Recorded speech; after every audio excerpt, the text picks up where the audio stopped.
Good morning everyone. आपकी जो आज की स्ट्रेन है वो है पेप स्ट्रेन, PAP पेप स्ट्रेन। पेप स्ट्रेन को पेपनिकुलो स्ट्रेन भी कहते हैं। पेप स्ट्रेन को पेपनिकुलो स्ट्रेन भी कहते हैं। आइए इसके बारे में थोड़ा जानते हैं। क्या है? साइटोलॉजी की इम्पोर्टेंट स्ट्रेन है।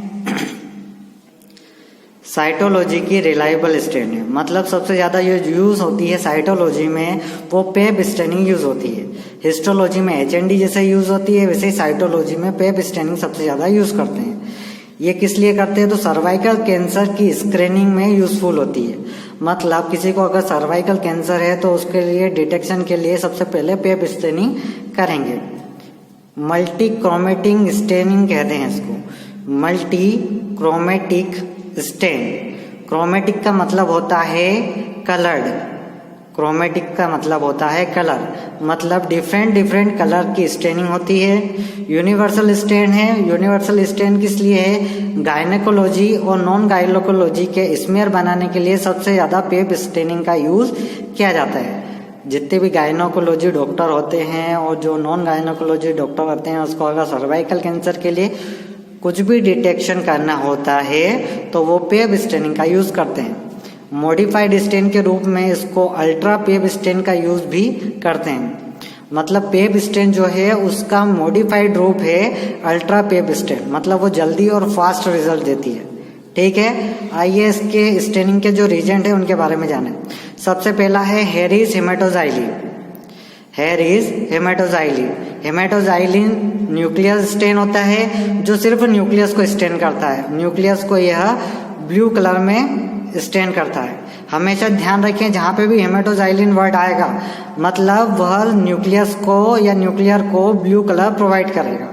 ठीक है, अब इसमें 0.5% वॉल्यूम पर वॉल्यूम HCl 70% इथेनॉल में मिक्स करके बनाया गया और 0.5% वॉल्यूम पर वॉल्यूम HCl डिस्टिल वाटर में बनाया गया और 0.25% वॉल्यूम पर वॉल्यूम HCl डिस्टिल वाटर में बनाया गया।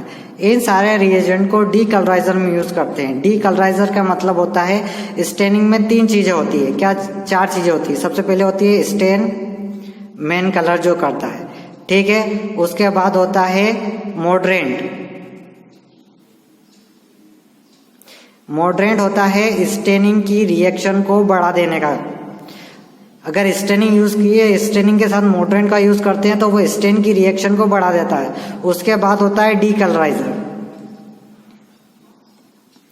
डीकलराइजर का मतलब होता है अगर पॉजिटिव है तो वह इस स्टेन से कलर्ड हो जाता है। बाय चांस अगर वह नेगेटिव है तो डीकलराइजर स्टेन के कलर को रिमूव कर देता है। क्या कर देता है? रिमूव। अब मान लीजिए स्टेन अगर वो नेगेटिव है और स्टेन उसको डीकलराइजर रिमूव कर देता है तो अब स्टेन को रिमूव कलर कैसे करेंगे? तो वो होता है काउंटर स्टेन। लास्ट में जो यूज होता है वो होता है काउंटर स्टेन और आपका काउंटर स्टेन है इसमें OG6 या EA36। OG6 का मतलब होता है ऑरेंज G6 और EA36 का मतलब होता है ईओसिन एजर 36। ईओसिन वर्ड जहाँ पे भी आता है वो साइटोप्लाज्म को पिंक कलर करता है। मतलब ईओसिन जो है वो सिर्फ साइटोप्लाज्म को ही स्टेन करता है। ईओसिन साइटोप्लाज्म को पिंक कलर प्रोवाइड करेगा। समझ गया? हेरिस हेमेटोजाइलिन तो न्यूक्लियस को ब्लू कलर करता है और ईओसिन साइटोप्लाज्म को पिंक कलर करेगा। बाकी जो ये है ये डीकलराइजर के रूप में है, अगर नेगेटिव होगा तो वहां से कलर को रिमूव कर देता है। अब बात करते हैं स्टेनिंग की। स्टेनिंग में सबसे पहले तो स्मेयर बनाएंगे। एक स्लाइड लेते हैं, स्लाइड के ऊपर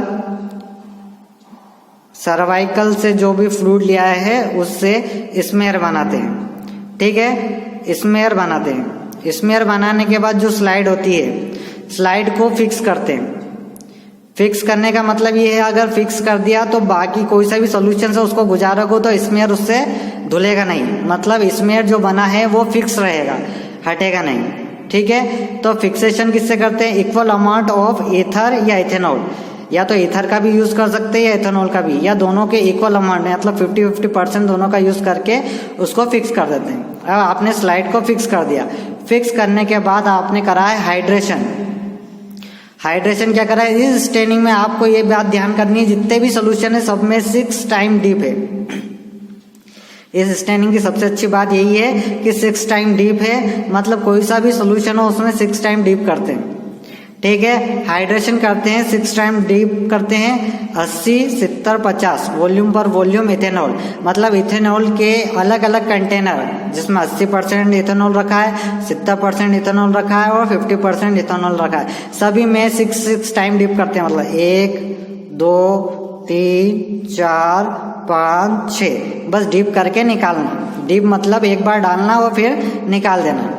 ठीक है, इस तरह से हाइड्रेशन कंप्लीट हो जाता है। हाइड्रेशन कंप्लीट होने के बाद स्टेनिंग स्टार्ट होती है। स्टेनिंग में सबसे पहले जो स्टेनिंग यूज करते हैं वो हेरिस हेमेटोजाइलिन होता है, जो 2 से 3 मिनट के लिए रखते हैं। मतलब जो आपकी स्टेनिंग की जो स्लाइड है, स्लाइड पे 2 से 3 मिनट के लिए हेरिस हेमेटोजाइलिन आप ऐड कर देते हैं। ठीक है, फिर रिंस करते हैं डिस्टिल वाटर से। रिंस का मतलब होता है आपकी स्लाइड आप तिरछे में रखो और डिस्टिल वाटर से उसको गुजार दो, या डिस्टिल वाटर के सॉल्यूशन में डिप करके इसे हिला दीजिए तो वो रिंस हो जाएगा। ठीक है, हेरिस हेमेटोजाइलिन से 2 से 3 मिनट के लिए स्टेन करते हैं, फिर रिंस कर देते हैं डिस्टिल वाटर से। फिर आपके पास 2 सॉल्यूशन है आपके, आपने जहां ये बनाया था 5% डिस्टिल वाटर में और 25% डिस्टिल वाटर में, ये 2 सॉल्यूशन का आप यूज कर रहे हो यहाँ पे। 5% HCl और 25% HCl। 25% का HCl आपने लिया तो 6 टाइम डिप करेंगे और 5% का HCl लिया है तो 3 टाइम डिप करेंगे। ज्यादा वाला है तो ज्यादा टाइम के लिए, कम वाला है तो कम टाइम के लिए। ठीक है, उसके बाद रनिंग टैप वाटर से उसको वॉश करते हैं। मतलब जब बहता हुआ पानी है रनिंग टैप वाटर, उससे 5 मिनट के लिए वॉश करते रहे। 5 मिनट के बाद उसको माइक्रोस्कोप में ऑब्जर्व करते हैं। क्या ऑब्जर्व करते हैं कि उसके न्यूक्लियस ने कलर लिया या नहीं लिया। अगर कलर नहीं लिया है तो स्टेनिंग को फिर से हेरिस हेमेटोजाइलिन से स्टार्ट कर देते हैं। ठीक है, यहाँ तक आपको कलर देखना है कि स्टेनिंग का जो न्यूक्लियस का कलर हैगा वो ब्लू कलर में दिखाई देने लग जाएगा न्यूक्लियस। ठीक है, अब करते हैं डिहाइड्रेशन कैसे करते हैं, अल्कोहल की इंक्रीजिंग सीरीज। इंक्रीजिंग सीरीज का मतलब होता है बढ़ता हुआ क्रम। ठीक है, हमेशा ध्यान रखना डिहाइड्रेशन हमेशा इंक्रीजिंग सीरीज से होता है। ठीक है, कैसा 50, 70, 80 और 95% वॉल्यूम पर वॉल्यूम एल्कोहल, सभी में एल्कोहल की इंक्रीजिंग सीरीज। मतलब देखो 50 से 70, 70 से 80, उससे 95 हो गया। ठीक है, सभी सोल्यूशन में 6 टाइम डिप करना है। एक सोल्यूशन में 6 बार डिप करोगे, फिर 70 में 6 बार डिप करोगे, 80 में 6 बार और 95 में 6 बार। ठीक है, उसके बाद जो आपके मेन सोल्यूशन बचे थे OG6 और EA36, इसका आपको यूज करना है। ठीक है, तो OG6 2 मिनट के लिए स्टेन करेंगे, फिर रिंस करेंगे 95% वॉल्यूम पर वॉल्यूम एल्कोहल के। 6 सोल्यूशन लेंगे, 6 अलग अलग सोल्यूशन लेंगे और सभी में 6 बार डिप करेंगे। ठीक है, इसी प्रकार जो आपका EA36 है वो भी इसी टाइप का, दोनों में टाइम सेम है, इसलिए टाइम का आपको इशू नहीं आएगा। OG6 में भी 2 मिनट के लिए यूज किया तो EA36 में भी 2 मिनट के लिए यूज किया। रिंस भी आप करना है और इसमें भी रिंस करना है 95% अल्कोहल से 95% अल्कोहल। बहुत सिंपल है, दोनों स्टेनिंग एक ही टाइम की है और दोनों रिंस 95% अल्कोहल से हुआ। बस आपको इतना सा ध्यान रखना है, OG6 में 6 सोल्यूशन है 6 टाइम के लिए और EA36 में 3 सोल्यूशन है 6 टाइम के लिए। आप OG6 मतलब 6 सोल्यूशन, EA30 का 3 जो है 3 सोल्यूशन और 6 टाइम डिप, ऐसा याद रख लेना, 3 सोल्यूशन 6 टाइम डिप। ठीक है, उसके बाद में हाइड्रेट करोगे। हाइड्रेट आप करोगे एब्सोल्यूट अल्कोहल। एब्सोल्यूट अल्कोहल मतलब 100% अल्कोहल का यूज करोगे आप 2 बार एब्सोल्यूट अल्कोहल के जो सोल्यूशन रहेंगे उसमें आप ट्रीट कर दोगे, मतलब डिप करके निकाल लोगे बस एक बार। उसके बाद क्लियरिंग करोगे। क्लियरिंग एजेंट होता है जाइलिन। कहीं पे भी कॉम्पिटिटिव एग्जाम में या कहीं पे भी आए क्लियरिंग एजेंट क्या है, तो क्लियरिंग एजेंट है जाइलिन। जाइलिन के 3 चेंजेस में 6 टाइम डिप। 3 चेंजेस का मतलब 3 अलग अलग जार, 1 2 3 6 टाइम डिप मतलब 6 बार इसमें, 6 बार इसमें, 6 बार इसमें, 6 बार अगर तीनों में कर दोगे तो क्लियर हो जाएगा। क्लियर करने के बाद आपकी जो स्लाइड होती है उससे माउंट करते हैं। माउंट का मतलब होता है स्लाइड रखी रहती है, उस पर DPX को डालते हैं। DPX को डालने के बाद जो कवर स्लिप होती है, कवर स्लिप उस पर डाल देते हैं, तो कवर स्लिप से वह फिक्स्ड हो जाती है। और उसके बाद ऑब्जर्व करते हैं। ऑब्जर्व क्या करते हैं, ऑब्जर्व करते हैं न्यूक्लियस ब्लू कलर का दिखाई देगा और साइटोप्लाज्म पिंक कलर का दिखाई देगा। ठीक है। इसके स्टेनिंग में क्या हुआ, फिक्स किया, फिक्स किसे किया, इथेनॉल से, ठीक है। फिर क्या किया आपने, फिर आपने किया हाइड्रेट, हाइड्रेट किया आपने इथेनॉल की डिक्रीजिंग सीरीज से, ठीक है। डिक्रीजिंग सीरीज मतलब 80, 70, 50 मतलब घटता हुआ क्रम, ठीक है। फिर आपने क्या किया, हेमेटोजाइलिन का यूज किया 2 से 3 मिनट के लिए। फिर आपने डिस्टिल वाटर से उसको वॉश कर दिया।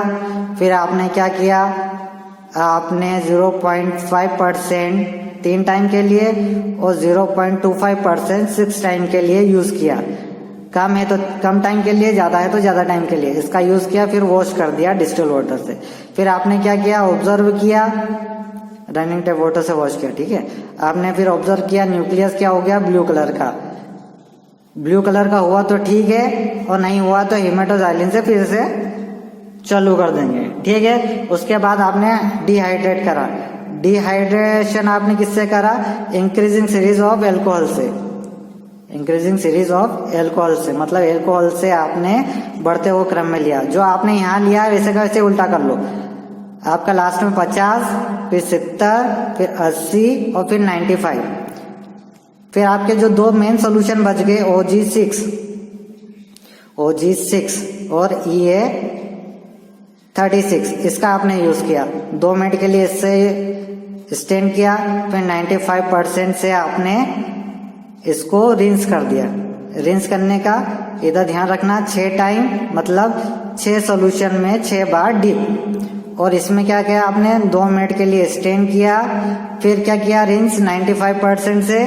फिर यहाँ याद रखना 3 सोल्यूशन में 6 टाइम डिप, ठीक है। फिर क्या हुआ, फिर आपने क्लियर किया जाइलिन से, जाइलिन के 3 सॉल्यूशन से 6 टाइम डिप किया, ठीक है। फिर आपने डीपीएक्स ऑन कर दिया। ये आपकी स्टेनिंग कंप्लीट।